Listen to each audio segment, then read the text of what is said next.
Magandang tanghali po sa inyo.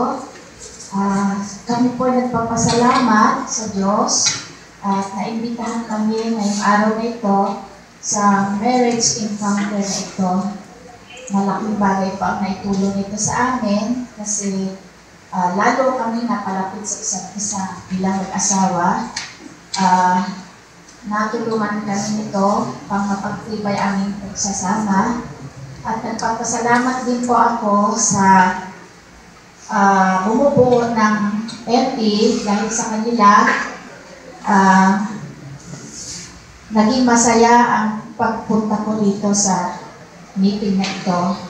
Nagpapasalamat din po ako sa kanila at sa Diyos dahil sa mga spiritual na ibinahagi nila sa amin sa buhay, pangpamilya, at mga mabuting balita.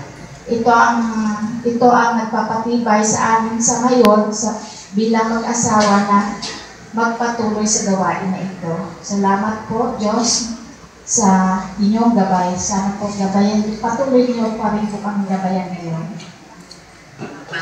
Mamahal.